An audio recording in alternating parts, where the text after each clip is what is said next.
Gear and more gear. Guitars, amps, effects, do they make me happy? Or is one guitar enough? I remember my first guitar. It was this red Strat type guitar, no name on the headstock, and it was just the coolest thing in the world.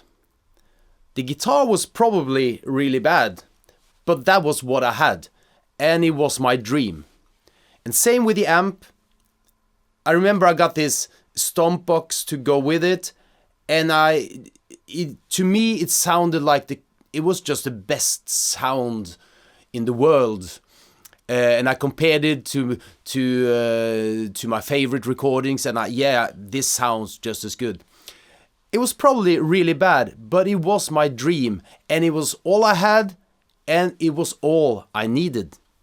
And then the search began for the perfect guitar. You get to a point when you learn to play the instrument, and you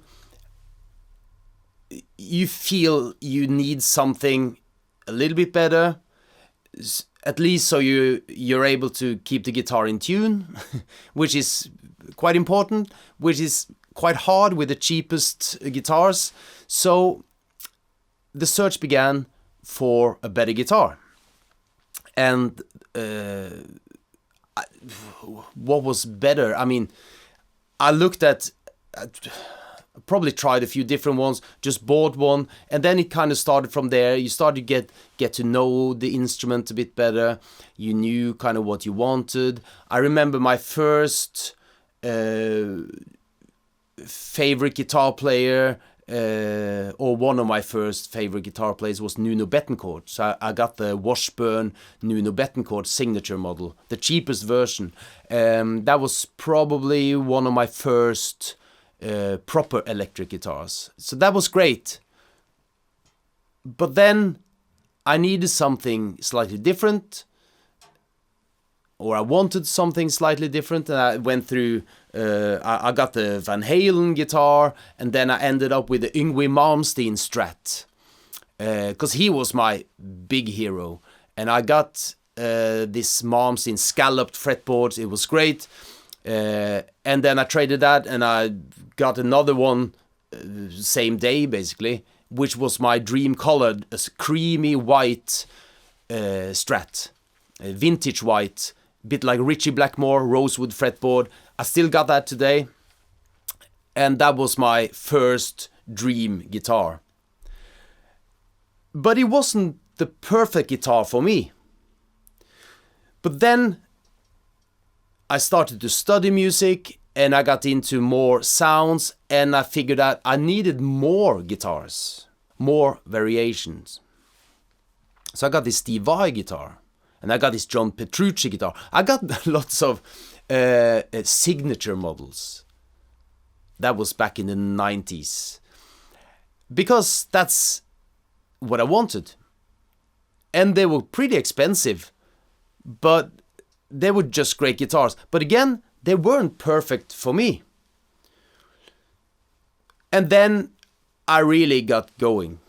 I started buying amps, effects, and that became part of the fun of playing guitar. To trade guitars, trade amps, trade effects. And it's a never-ending search for the perfect tone, I think. I hope I get there one day. I'm pretty close. But there's always that little thing that, I'm not quite sure. But then the magic, at some point, the magic kind of disappears, because the guitars and the amps and the effects, they turn into tools. Especially when I started working as a musician back in early 2000s. They became tools, and they had to serve a purpose. So I bought guitars in order to fit in with a certain thing. I played in this band, and we did lots of gigs, like pretty much every night for a few weeks in a row. And I could feel it in my back. It was really painful to stand there with a pretty heavy guitar. So I bought this Parker Fly guitar. It was so light and so comfortable to play. And it was great for my back. So I kind of started buying guitars in order to fit my needs. And of course, as I started working as a musician, yeah, it's nice to have a Strat, of course. That was my first guitar. It's probably be my favorite type of guitar, I think, forever.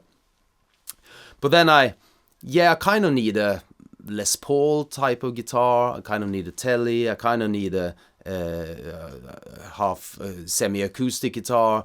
Obviously acoustic guitars, 12 string, and it just kept adding up. And at some point the magic disappears. Because what used to be this full focused in a one guitar, one amp, that's all I had, that was just my dream. Now I had this collection, small collection, but it was a collection.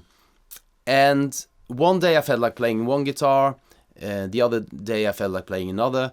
It's the same today, actually. It depends on what I feel like, and I pick that type of guitar. And that's great. And I'm really appreciate that I'm privileged to be able to do that. But I miss that magic. I miss to be able to feel that, oh, this is the guitar. This is what I dreamt about. This is it. And I'm pretty close to getting there, but I'm not quite sure. There's always something else you looking at and that you want to try. For me at the moment is a vintage guitar. I never had a proper vintage guitar. I mean, some of my guitars are from the 80s, but I'm looking at 50s or 60s guitar. I mean, the proper vintage one. And obviously you want a Strat or a Tele or a Les Paul or something, but they're just way too expensive for me. And I'm not sure if they're that great either, but it's just something about that history, that piece of history, basically, which I keep hearing from the guys who got vintage instrument. It's about the history of the instrument, and this is like from the time they were made and they were created, and they developed from year to year, and they were handmade, and it's just something about that. Even though they're not the greatest instrument, it's something about the feel of it, I would imagine. That's on my radar. And maybe I have to trade a few of my guitars for one vintage guitar. Maybe I'll do it, maybe not. I'm not sure. So the point is, I'm always looking for something that I haven't got.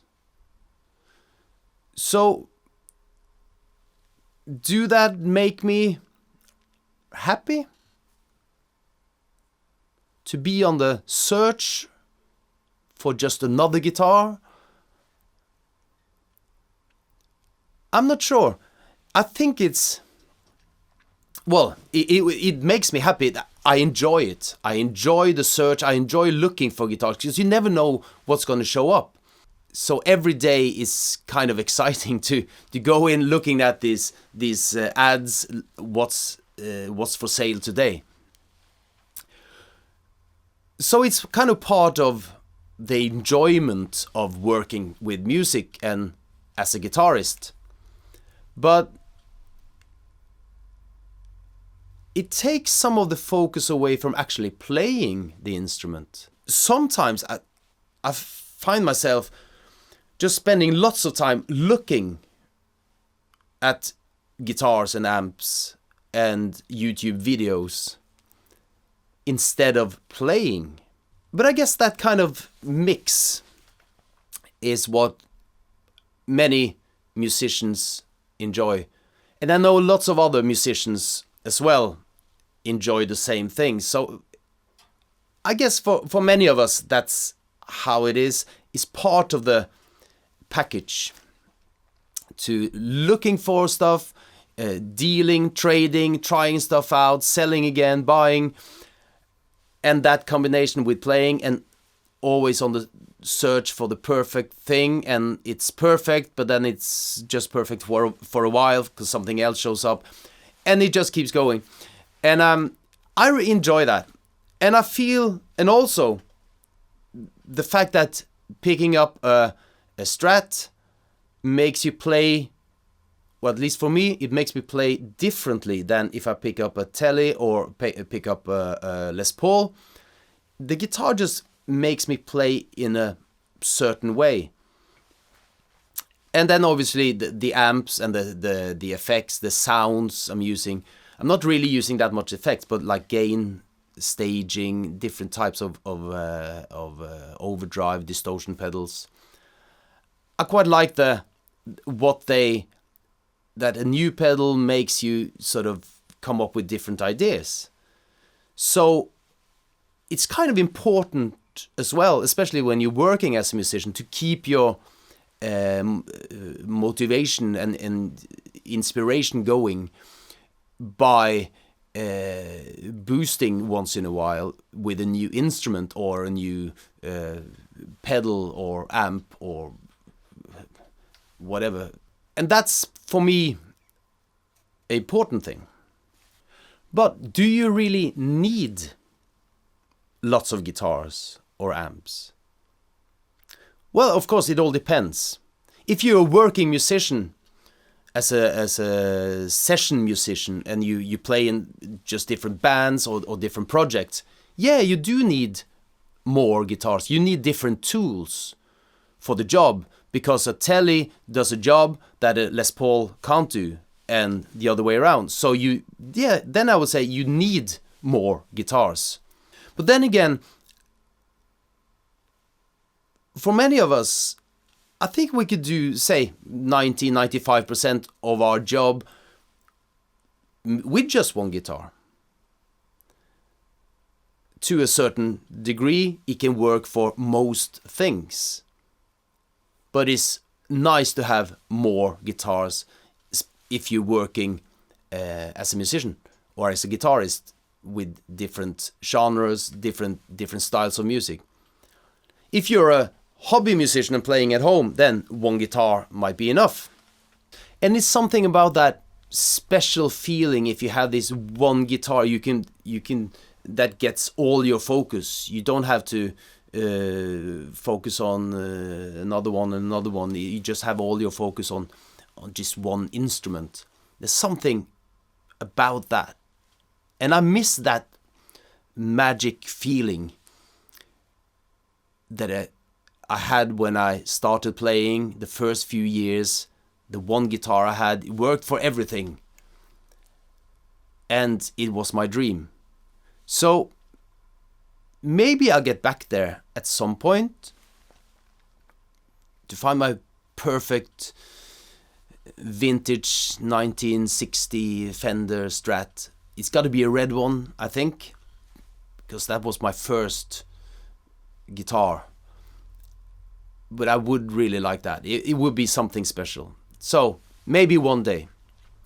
But for now, I have more guitars, and yeah, they do make me really happy, and I feel really privileged to be able to have lots of nice sounding, nice looking guitars, and they're very different types of guitars and amps as well. So more gear, yeah, it makes me happy, but I do miss the magic of that one guitar.